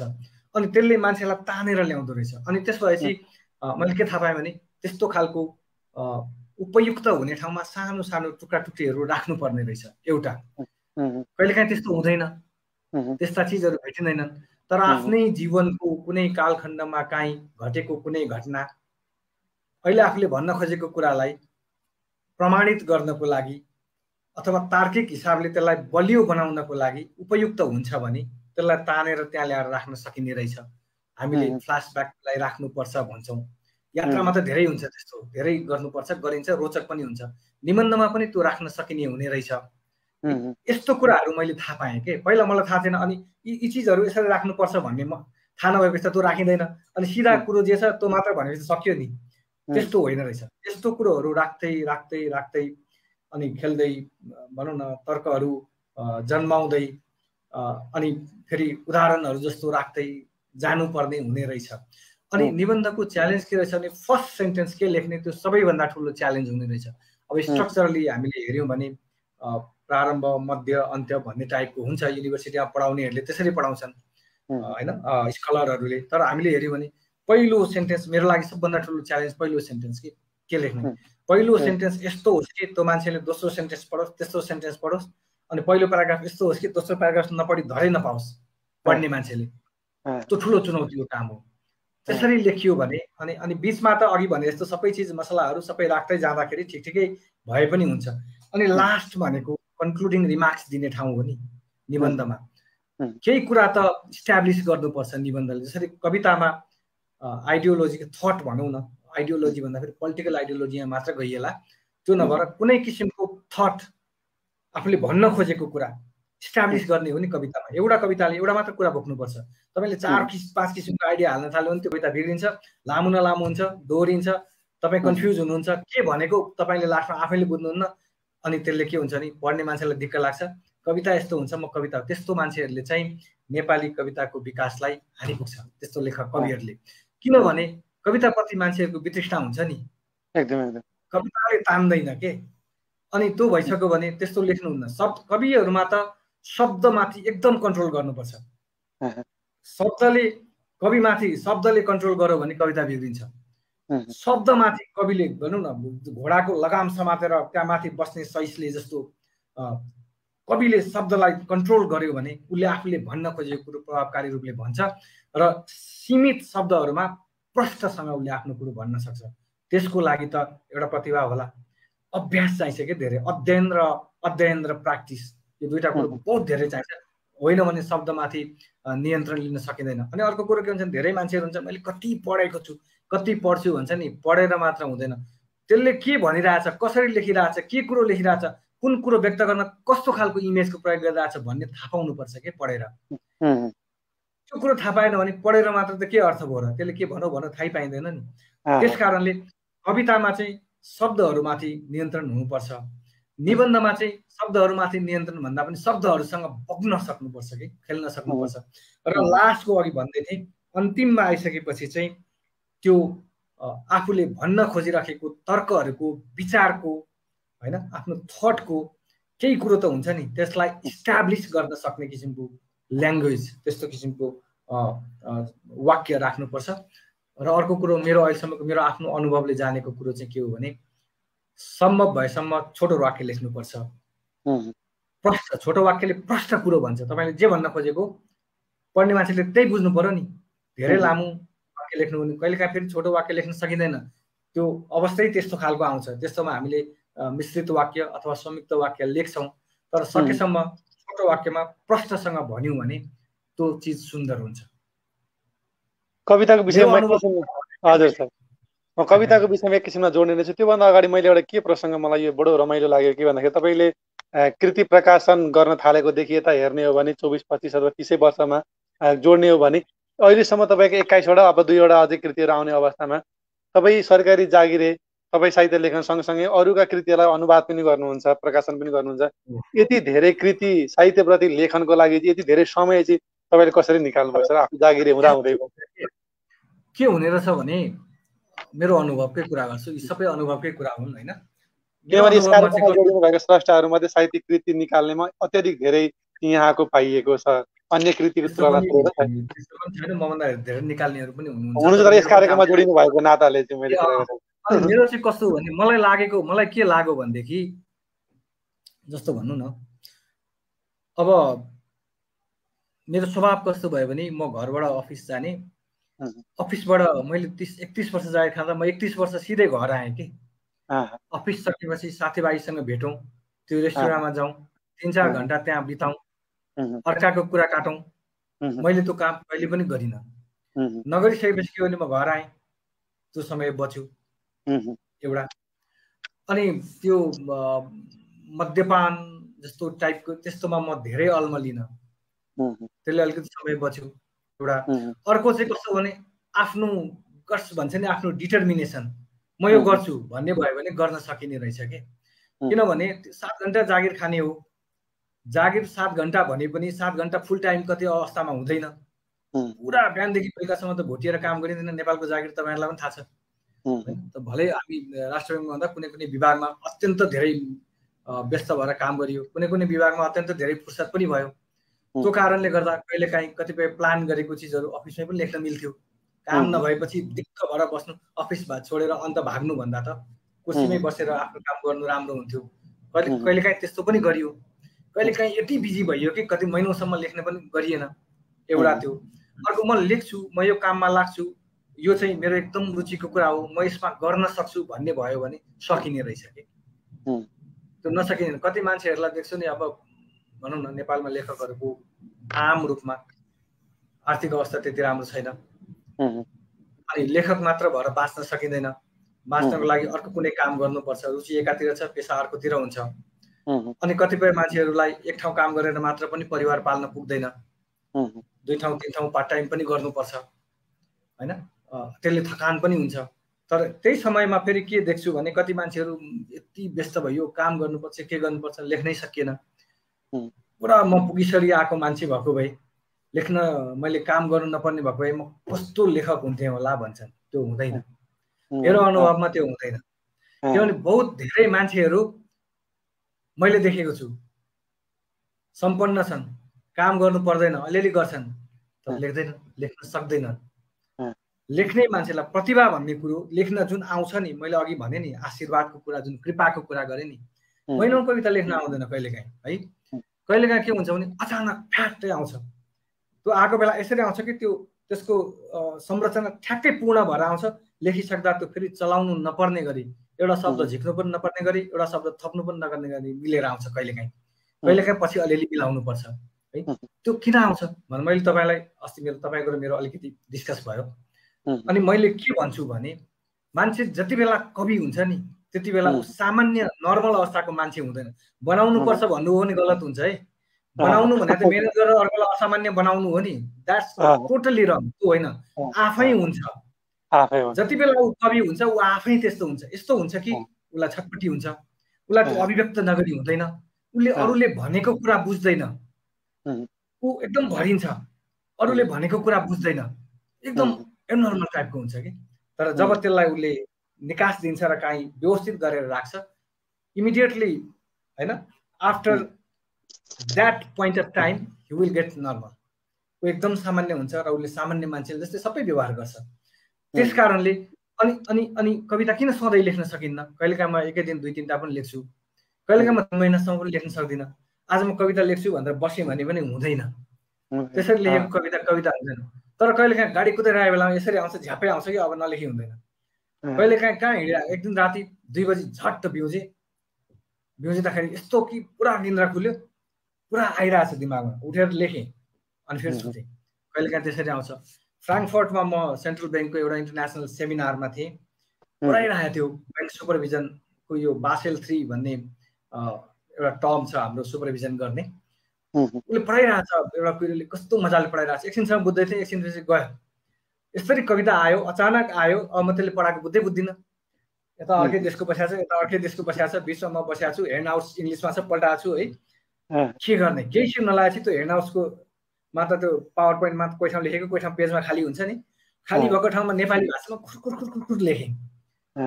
अनि एकछिन लेखेपछि त म रित्तो भएँ नि त, म सिद्धेँ। अनि त्यसपछि त्यसले पढाएको मैले सबै बुझ्न थालेँ। कस्तो आनन्द भयो। पछि घरमा गएर बेलुका मिलाएँ, कविता बन्यो। तर जति बेला आयो त्यो बेला त्यस्तो भयो। म्याथमेटिक्स पढ्दै थिएँ, बिए पढ्दा। इस्माली सर हुनुहुन्छ नि, एकदम राम्रो कथाकार इस्माली, उहाँ हाम्रो म्याथमेटिक्स पढाउनुहुन्थ्यो बिएमा। मलाई यस्तो राम्रो पढाउनुहुन्थ्यो, छर्लङ्गै बुझिन्थ्यो, राम्रो टिचर उहाँ म्याथमेटिक्स पढाइराख्नु भएको छ। मलाई कविता आयो, के गर्ने, क्लासमै लेखेँ। कहिलेकाहीँ आउँछ त्यसरी, कहिलेकाहीँ आउँदैन। त्यस कारणले मलाई के लाग्छ भने मैले आशीर्वाद कृपा भन्न खोजेको चाहिँ त्यो थुनेर राखिदिनु, त्यो आउने चिज जुन हुन्छ नि भाव, त्यो पक्रेर राखिदिएको हुन्छ होला। कहिलेकाहीँ यसो हेरेर यसलाई अलिकति आज दिनु पर्यो भने यसो खुट्टा छोडेर खुट्टा जुन आउँछ नि, त्यो चाहिँ आएको बेलामा अनि नलेखी नसकिने हुने होला। मलाई त्यस्तो लाग्छ कि कहिलेकाहीँ। अनि कविता मैले यसरी लेखेँ। अनि म एउटा अनुभव सुनाउँछु तपाईँलाई। म टोकियोमा थिएँ, पेन इन्टरनेसनलको कङ्ग्रेस, वर्ल्ड कङ्ग्रेस थियो, त्यो भाग लिन गएको बेला म जापानिज साथीको घरमा बसेँ, 10 दिन बसेँ। किनभने त्यो आफैले खर्च गरेर जानुपर्ने थियो। अनि यहाँदेखि टिकट पनि खर्च गर्नु, अनि उनीहरूको त्यो रेजिस्ट्रेसन फी पनि तिर्नु, अनि त्यस पछाडि अब त्यो होटलमा पनि बस्न गाह्रो हुन्छ भन्दा मेरो जापानिज साथीलाई भने सबै खर्च आफूले गर्नुपर्छ। मलाई राति होटलमा बसेको खर्च चाहिँ नलाग्ने भए म आउने मन थियो भने उनको हस्बेन्डसँग कुरा गरेँ। अनि ल आइज मेरो घरमा बस भने म गएँ। म गएको भोलिपल्ट ती मेरो साथी चाहिँ अमेरिका हिँडिन्। अनि उनको लोग्नेसँग म 9 दिन बसेँ। त्यो विचित्रको मान्छे थियो, मान्छे छ अहिले पनि। विचित्रको कस्तो भने उसले आइडिया म्याराथन सिस्टम भन्ने म्यानेजमेन्टको एउटा सिस्टम डेभलप गरिरहेको थियो। ऊ अहिले पनि त्यो काम गरिरहेछ। हरेक दिन केही विचारहरू, बिहान उठेर नयाँ विचार लेख्थ्यो, लेखिसकेपछि 4-5वटा विचार लेख्थ्यो, साथीहरूलाई पठाउँथ्यो। सबभन्दा धेरै साथीहरूले मन पराएको विचारलाई आजको थट भनेर लेख्थ्यो। उसको लेख्ने छुट्टै सिस्टम थियो, उसले मलाई सिकाएको थियो। मैले केही लेखेँ पनि तर कन्टिन्यू गर्न सकिनँ, उसले गरिरहेछ। अनि उसले मलाई एक दिन बिहान ब्रेकफास्ट खाँदै गर्दा के भन्नु भने, त सधैँ कविता लेख्छस् भन्यो। गफ गर्दै थियौँ, लेख्दिनँ भने। किन लेख्दैनस् भन्यो।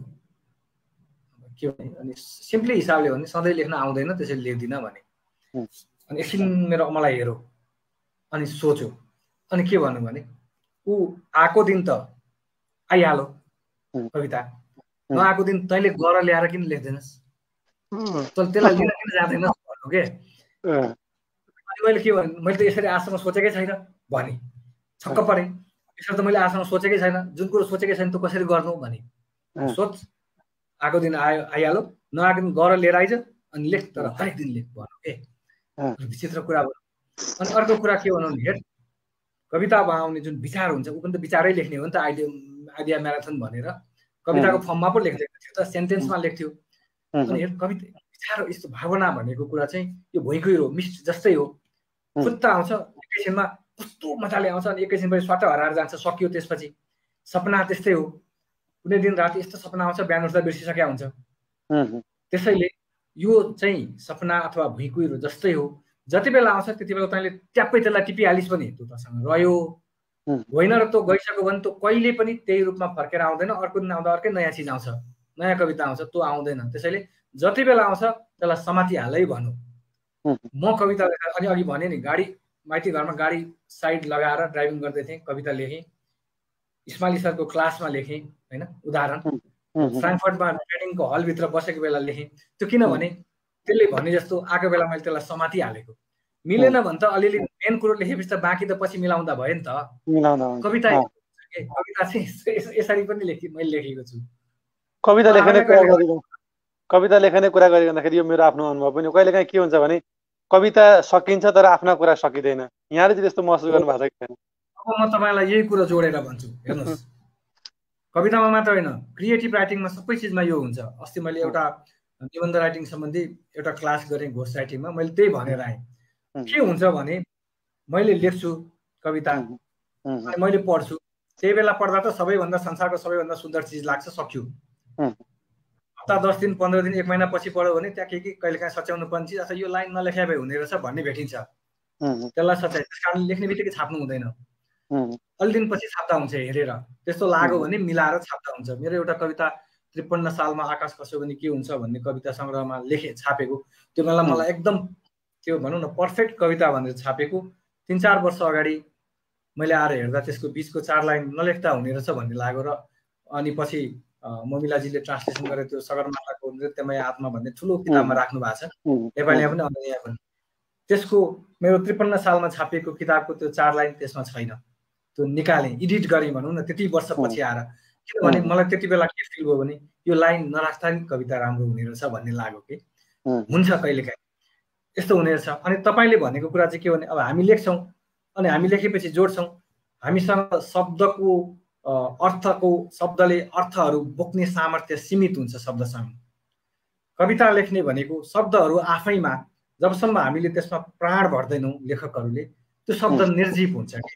हुन त शब्द ब्रह्म भन्छौँ हामी, तर त्यो शब्दले काम गर्दैन।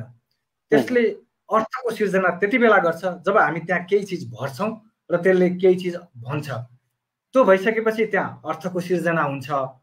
लेखकहरूको काम अर्थको सिर्जना गर्ने हो, माध्यम अक्षरलाई बनाएर, शब्दलाई बनाएर। अब शब्दसँग अक्षरसँग हामीले अनुभूत गरेको, हामीले देखेको सबै कुरालाई अभिव्यक्त गर्ने सामर्थ्य हुँदैन। नभइसकेपछि तपाईँले भने जस्तो मेरो कतिचोटि भएको छ नि, हुन्छ म कविता लेख्छु अनि कस्तो लेखौँला भन्ने थियो, मैले लेख्नै सकिनँ। जे लेखेँ त्यो राम्रो छ, तर मलाई यस्तो लेखौँला भन्ने थियो कि मैले त्यो चाहिँ लेख्न सकिनँ भन्ने हुन्छ। अनि अर्को बाहिरको त्यो कविता छापो, अर्को कोही मान्छेले पढ्छ, उसले त्यहाँ जति लेखेको छ त्यति मात्र उसले बुझ्छ। उसलाई कि मनपर्छ कि मन पर्दैन। कहिलेकाहीँ मलाई एकदम मन परेको कविता अर्को मान्छेलाई मेरो कविता मन पर्दैन। किन उसले त त्यहाँ जति लेखेको छ त्यति मात्र बुझ्छ। मैले त कविता पढाएर त त्यहाँ लेख्न बाँकी, तर मसँग भएको पनि जोडेर बुझ्छु नि तपाईँले भने जस्तो। मैले चाहिँ बुझ्छु, जब निबन्ध बुझ्छु या कविता बुझ्छु मेरो आफ्नै, मैले लेख्न नसकेको मेरो असफलता, तर मैले बोकिराखेको बाँकी चिज पनि जोड्छु र अनि त्यो उहाँदेखि म भित्र भएकोदेखि लेखेसम्मको जम्मै जोडेर एकमुष्ट बुझ्छु। वाह लाग्छ मलाई, यस्तो राम्रो मैले लेखेको, किन मान्छेले मनै पराउँदैनन् यो भन्ने हुन्छ कि आफूलाई। तर उसले त त्यहाँ लेखेको मात्र बुझ्छ नि, अनि हामी ख्यालै गर्दैनौँ, मैले त नलेखेको पनि त जोडेँ नि त यसमा, हामी चाहिँ ख्याल गर्दैनौँ। यस्तो बहुत धेरैलाई हुन्छ। त्यसैले कस्तो हुन्छ भने कहिलेकाहीँ सबै कुरो आफूले चाहे जस्तो लेख्न नसके पनि जे कुरो लेख्छौँ त्यो चाहिँ प्रभावकारी रूपले लेख्न कोसिस गर्नुपर्छ भन्ने लाग्छ के। त्यो भयो भने चाहिँ हामी अलिक दीर्घजीवी हुन्छौँ लेखनमा, अलिक धेरै पढिन्छौँ। होइन भने चाहिँ अब हामीले हल्ला गरुन्जेल हामी हुन्छौँ अनि हुँदैनौँ। तपाईँले भनेको कुरो एकदम सत्य हो, मैले धेरै भोगेको छु। किनभने कहिलेकाहीँ के हुन्छ भने 2-4 लाइन लेख्दैखेरिमा पनि आफ्नो कुरा सबै सकिन्छ, नयाँ कुरा आउँदैन। कहिलेकाहीँ यति तल पुग्दाखेरि पनि आफ्नो कुरा सकिँदैन, तर कविता सकिसकेका हुन्छ। यो म आफैले पनि धेरैचोटि भोगेको छ। कार्यक्रम स्रष्टा र सिर्जनाको आज हामी 111 श्रृङ्खलाको बसाइमा छौँ। थुप्रै प्रिय मनहरूले हेरेर साथ दिइरहनु भएको छ। हामीसँग वरिष्ठ कवि साहित्यकार भीष्म उप्रेतीजी हुनुहुन्छ, काठमाडौँबाट हामीसँग जोडिनु भएको छ। हामी कार्यक्रमको अन्त्यमा आइसकेका छौँ। कुराकानीका विषयहरू थुप्रै छन्, किनभने उहाँको नियत र निबन्ध यो सबै जोड्ने हो भने अझै 2-3 घन्टा कार्यक्रम चल्न सक्छ। तर आज हामीले थोरै फरक विषयमा हामीले कुराकानी गरिरहेका छौँ।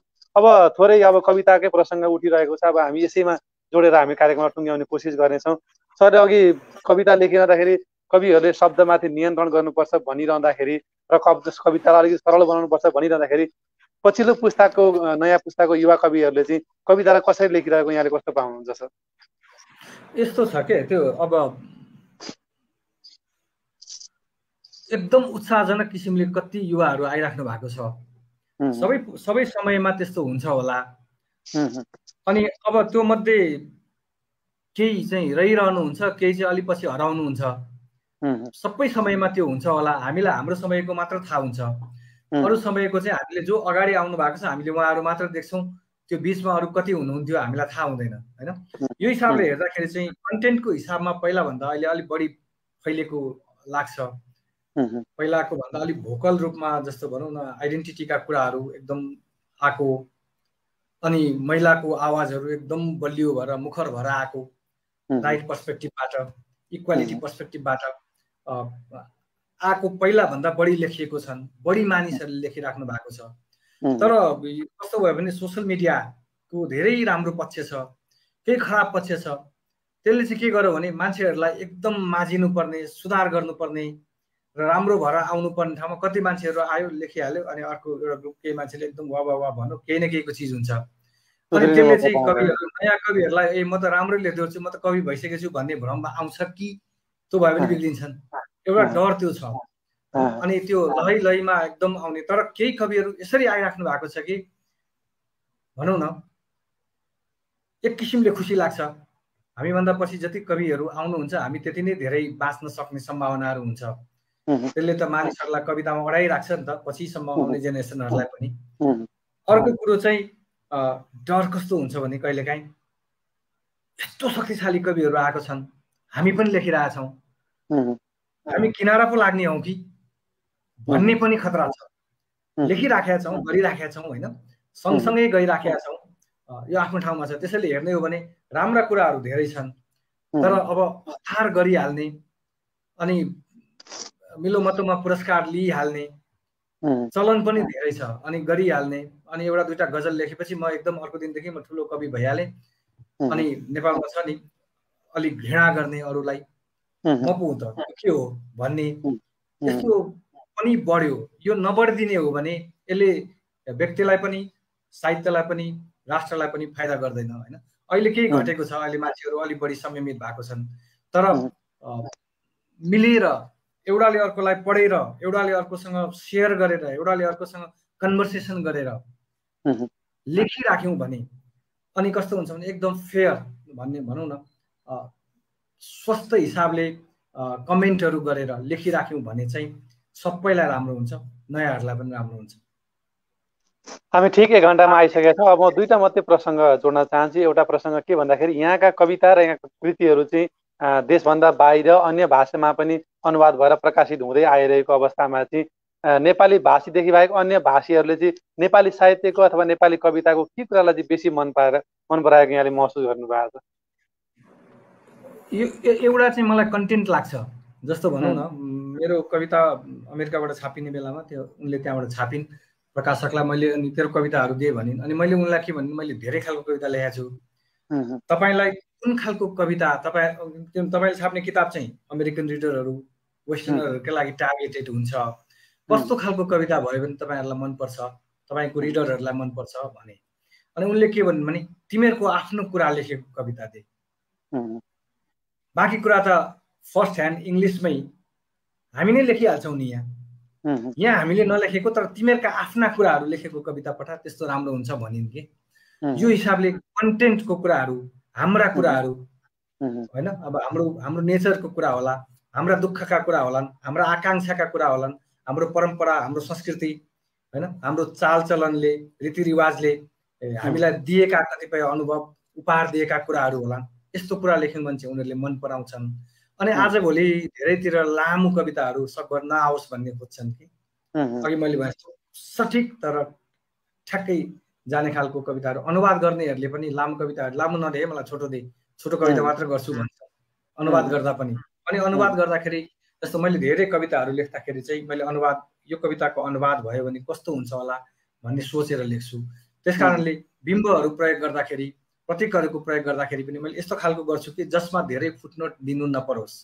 हाम्रै बिम्ब प्रतीकहरू प्रयोग गरौँ तर एकदम धेरै फुटनोट दिनुपर्ने खालको नहोस्। एउटा भनौँ न 18 लाइनको कवितामा 14वटा फुटनोट राख्नु पर्यो भने के काम, त्यो त कविता त ध्वस्त भयो नि। अनि अर्को भाषामा पठाउने हो भने चाहिँ यो प्राविधिक पक्षलाई पनि ध्यान दिनुपर्छ भन्ने मलाई लाग्छ। तर हाम्रा कविताहरू एभरेजमा, सबै त भन्न मिल्दैन, संसारमा काहीँ पनि सबै उत्कृष्ट हुँदैनन्, एभरेजमा हाम्रा कविताहरू कमजोर छैनन् के। मैले जतिवटा फोरममा गएर उभिएँ, आफ्नो कुरा भने र उनीहरूलाई मेरो कविता सुन्न बाध्य बनाएर सुनाएँ, काहीँ पनि उनीहरूले वान्स मोर नभनेको अथवा वाह नभनेको काहीँ पनि छैन। यो भनेको मतलब त म एकजना त के हो र त, नेपाली कवि हुँ, नेपाली कविताहरू कमजोर छैनन्। अब यसरी नै अरू पनि गइराख्नु भएको छ, विभिन्न फोरममा अरूको पनि बोलिराख्नु भएको छ, आफ्ना कुराहरू भनिराख्नु भएको छ। किन तिनीहरू सुन्छन् भने हामी सुनाउन लायक त छौँ नि त, यसरी पनि लिनुपर्छ कि। अब हामी चाहिँ के होइनौँ, हाम्रो अङ्ग्रेजी पनि राम्रो आउँदैन, अब त्यहाँ कसरी बोल्ने भन्यौँ भने हामी सिध्यौँ, जो जे आउँछ जस्तो आउँछ छोड्नु हुँदैन के। उनीहरूलाई सुन्न हामीले उनीहरूलाई सुन्न लगायौँ भने पो उनीहरूले सुन्छन् त। उनीहरूले नसुनुन्जेलसम्म उनीहरूले हामीतिर कसरी फर्केर हामीलाई कसरी स्पेस दिन्छन् त, त्यो गर्नुपर्छ क्या। हामी कार्यक्रमको अन्त्यमा पनि आइसकेका छौँ। सरसँग अब हामी सरको अन्य लेखनको विषयलाई हामी कुनै दिन फेरि अर्को कार्यक्रममा बसेर फेरि हामी छलफल गरेछौँ, किनभने नियात्राका पनि 9वटा कृति आइसकेको छ, निबन्धका त अलिकति कुरा आइहाल्यो। अब हामी अन्त्यमा चाहिँ अब मैले अन्त्यमा के जोड्न चाहेको भने यहाँले यति धेरै कृतिहरू निकालिसक्नु भएको छ, यति धेरै लामो समयदेखि निरन्तर लेखिरहनु भएको छ र अहिले पनि लेखिरहनु भएको छ। एउटा लेखकको लागि साहित्य लेखनबाट पाउने सबभन्दा ठुलो खुसी, उपलब्धि, सन्तुष्टि चाहिँ के हुँदो रहेछ? होइन, सबभन्दा अल्टिमेट अब्जेक्टिभ भनेको आनन्द हो, सेल्फ भनौँ न आफ्नो आत्मसन्तोष नै हो, आनन्द हो, त्यो चाहिँ अल्टिमेट हो। तर त्यसको माध्यमहरू चाहिँ अनेक किसिमकाहरू हुन्छन् के। जस्तो भनौँ न मास्लोको थ्योरी छ नि, मास्लो भन्ने एकजना म्यानेजमेन्टको स्कलर हुन्, उनको थ्योरीमा सबै चिज हुँदै हुँदै स्टेपमा अनि अन्तिममा गएर चाहिँ सेल्फ स्टिम, आत्मसम्मानको कुरा भन्ने हुन्छ। पहिला त बेसिक निडहरू पुरा गर्दै गयो अनि त्यसपछि अन्तिममा गएर आत्मसम्मानको 5-6 स्टेपमा हुन्छ। हाम्रो पनि त्यही हो। जस्तो भनौँ न कविता लेखेर आम्दानी हुँदैन, कमाइ हुँदैन, तर किन लेखिराखेको छ? आम्दानी हुन, सर्भाइभल हुनको लागि अर्थ केही गरौँला, तर यो काम गरियो भने यसले मलाई आनन्द दिन्छ, मैले भन्न खोजेको कुरा भन्छु, मैले सेयर गर्न चाहेको कुरा सेयर गर्न सक्छु, मैले एउटा सोसाइटी बनाउँछु जो भित्र म जस्तो भनौँ न मान्छेले मेरो लागि मैले भने मान्छेको मनभित्र अनेक किसिमका उहापोहहरू हुन्छन्, तनावहरू हुन्छन्, खुसी हुन्छन्। मान्छे त एक्सप्रेसन गर्ने जनावर हो नि, भनौँ न प्राणी हो नि। त्यो गर्न पाइएन भने मान्छेलाई डिप्रेसन हुन्छ, मान्छेलाई तनाव हुन्छ, मान्छे बिरामी हुन्छ के। मान्छे स्वस्थ रहनको लागि पनि अभिव्यक्त हुनुपर्छ। तपाईँ सङ्गीत गर्नुभयो भने पनि अभिव्यक्त हुनुहुन्छ, तपाईँले हाउभाउ इसारा गर्नुभयो भने पनि तपाईँ व्यक्त हुनुहुन्छ, बोल्नुभयो भने पनि व्यक्त हुनुहुन्छ, चित्र कोर्नुभयो भने अथवा पेन्टिङ बनाउनु भयो भने अथवा अर्काले लेखेको अर्काले सङ्गीत भरेको गीत गाउनु भयो भने पनि काहीँ न काहीँ तपाईँभित्रका ती उद्वेगहरू होइन ती व्यक्त भएर जान्छन् के। त्यसपछि पो मान्छे हेल्दी हुन्छ र उसले जीवनका अरू यावत काम गर्न पाउँछ। यो हुनको लागि मैले कविता लेख्छु कि म साहित्य लेख्छु। मैले आफूले भन्ने त म चाहिँ एकदम ठुलो कुनै सोसल रेस्पोन्सिबिलिटी बोकेर यो काम गर्छु भन्दिनँ, तर हामीले गरेको कामले हामीले उत्तरदायी भएर उत्तरदायित्व पूर्ण तरिकाले हामीले आफ्नो लेखन गऱ्यौँ भने त्यसले समाजलाई पनि परिवर्तन गर्न अप्रत्यक्ष रूपले सहयोग गर्छ। तर मैले त्यसैको लागि गरेको चाहिँ भन्दिनँ। मैले आफूलाई स्वस्थ राखेर आफूले भोगेका र सार्वजनिक गर्न लायक चिजहरू छन् भने अरूसँग पनि सेयर गरौँ र एउटा कम्युनिटी बनाएर भनौँ न एउटा स्वस्थ किसिमको जीवन त्यो सबै कम्युनिटीले बिताउँ भन्ने आकाङ्क्षा हो कि हुन चाहिँ त्यति हो। कार्यक्रम स्रष्टा र सिर्जनाको आज हामी 111 श्रृङ्खलाको बसाइमा सब पनि हामी कार्यक्रमलाई टुङ्ग्याउने कोसिस गर्नेछौँ। अब जाँदा जाँदै सरले अब अन्त पनि धेरै ठाउँमा अन्तर्वार्ता दिइसक्नु भएको अवस्थामाथि समग्रमा आजको बसाइ चाहिँ कस्तो रह्यो?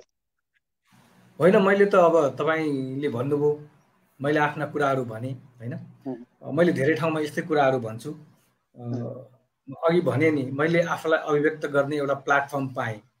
सम्भवतः केही पहिला नसुनेको केही मित्रहरूले सुन्नुभयो, यो पनि लेख्दो रहेछ, यो यस्तो किसिमले सोच्दो रहेछ, अथवा कसैले पढिराख्नु भएको थियो भने एक किसिमले त्यो पृष्ठभूमि मेरो लेखनको पृष्ठभूमि थाहा पाएपछि बुझ्नलाई सजिलो हुन्छ। यो ठाउँ तपाईँले दिनुभयो होइन, जीवितजीले यो ठाउँ दिनुभयो। म तपाईँहरूप्रति एकदम अनुग्रहित कृतज्ञ छु र मैले आज आफ्नो कुराहरू जति भन्न पाएँ त्यो भन्न पाएकोमा म खुसी छु। सेयर गर्न पाएँ कि मैले यो कुराहरू। पक्कै पनि हाम्रो यस कार्यक्रमकै उद्देश्य पनि अग्रस्रष्टा विशिष्ट स्रष्टाहरूलाई जोडेर उहाँहरूका अनुभव चाहिँ नयाँ पुस्तासम्म पुर्याउने र नयाँ पुस्तालाई लेखनमाथि केही न केही मद्दत पुगोस् भन्ने हाम्रो उद्देश्य रहेकाले आजको कार्यक्रम पनि त्यस्तै सार्थकपूर्ण रह्यो भन्ने हामीले महसुस गरेका छौँ। आफ्नो अमूल्य समय हाम्रो कार्यक्रमको लागि दिनुभयो र एक कदम भए पनि अगाडि बढाउनका लागि महत्त्वपूर्ण भूमिका निर्वाह गर्नुभयो। यहाँप्रति हामी विशेष हार्दिक आभार प्रकट गर्न चाहन्छौँ र सबैसम्म पुर्याउनका लागि सधैँ पर्दा पछाडि बसेर महत्त्वपूर्ण भूमिका निर्वाह गर्दै आउनुभएको प्रतिष्ठानका केन्द्रीय अध्यक्ष जीवित खड्का मगरज्यूप्रति पनि हामी विशेष हार्दिक आभार प्रकट गर्न चाहन्छौँ। हामी हरेक शनिबार नेपाली समय साँझ 8 बजे सगरमाथा साहित्य प्रतिष्ठानको फेसबुक पेज सँगसँगै युट्युब च्यानल एएस इन्टरटेनमेन्ट मार्फत पनि आउने गर्छौँ र हामी हरेक हप्ता एकजना विशिष्ट पाहुनाको साथमा आउने गर्छौँ। र आजको बसाइमा हामीसँग लामो समयदेखि कविता विशेष गरी नियात्रा निबन्धमा र उपन्यासमा पनि कलम चलाउँदै आउनुभएका वरिष्ठ कवि साहित्यकार भीष्म उप्रेतीज्यूसँग आज हामी बसेर कुराकानी गऱ्यौँ। उहाँको मूल घर झापा हो भने हाल काठमाडौँमा रहँदै आउनुभएको छ र कुनै समय नेपाल राष्ट्र बैङ्कको कर्मचारीको रूपमा रहेर उहाँले करिब 3 दशक पनि सेवा गरिसक्नु भएको अवस्था छ। उहाँसँग फेरि मैले अघि भने जस्तै उहाँका अन्य विषयहरू थुप्रै छन्, हामी कुनै दिन फेरि छलफल गरौँला भन्दै यस कार्यक्रमलाई तपाईँहरूमा पुर्याउनका लागि पर्दा पछाडि बसेर सधैँ प्राविधिक रूपमा सहयोग गर्दै आउनुभएका प्राविधिक टिमका साथीहरूप्रति पनि हामी हार्दिक आभार प्रकट गर्न चाहन्छौँ। अमन एकलजी हुनुहुन्छ पूर्व उपाध्यक्ष, त्यसै गरी जिरन थुलुङ हुनुहुन्छ भाषा तथा साहित्य विभाग प्रमुख हुनुहुन्छ, राजेश राज घोरतोला हुनुहुन्छ प्रवक्ता, त्यसै गरी कुसुम समर्पणजी केन्द्र सदस्य हुनुहुन्छ जो चापानमा बसेर हामीलाई सहयोग गर्दै आउनुभएको छ, त्यसै गरी शम्भु वाछना राई हुनुहुन्छ प्रदेश इन्चार्ज हुनुहुन्छ, त्यसै गरी कवि तथा डिजाइनर वसन्तराज अज्ञातज्यू हुनुहुन्छ जो काठमाडौँमा बसेर हामीलाई डिजाइन लगायतका प्राविधिक सहयोग गर्दै आउनुभएको छ तथा सम्पूर्ण पदाधिकारीज्यूहरूप्रति हामी विशेष हार्दिक आभार प्रकट गर्न चाहन्छौँ जसले यस कार्यक्रमलाई प्राविधिक रूपमा सहयोग गर्दै आउनुभएको छ। र तपाईँहरू जसले हाम्रो कार्यक्रमलाई नियमित रूपमा हेर्दै आउनुभएको छ, लाइक कमेन्ट सेयर गर्दै आउनुभएको छ, तपाईँहरूप्रति भने हामी सधैँ आभारी रहिरहनेछौँ। यहाँहरूको साथ सहयोगले कार्यक्रम आजको अङ्कसम्म आइपुग्न सफल भएको छ, त्यसकारण तपाईँहरूप्रति हामी सधैँ आभारी रहिरहनेछौँ। हाम्रो पेजलाई लाइक गरिदिनु होला, युट्युब च्यानललाई सब्सक्राइब गरिदिनु होला भन्दै लाइभ सकिसके पछाडि हेर्नुहुने तपाईँ सम्पूर्ण प्रियमन युट्युबमा हेर्नुहुने सम्पूर्ण प्रियमन सँगसँगै सम्पूर्ण प्रियमनहरूलाई एकमुष्ट रूपमा हार्दिक आभार प्रकट गर्दै आजको बसाइबाट काठमाडौँबाट जोडिनुभएका वरिष्ठ कवि भीष्म उप्रेतीज्यू सँगसँगै म युएबाट डिजी शर्मा बिदा माग्छौँ। हवस् त, नमस्ते। हस्, नमस्कार, धन्यवाद।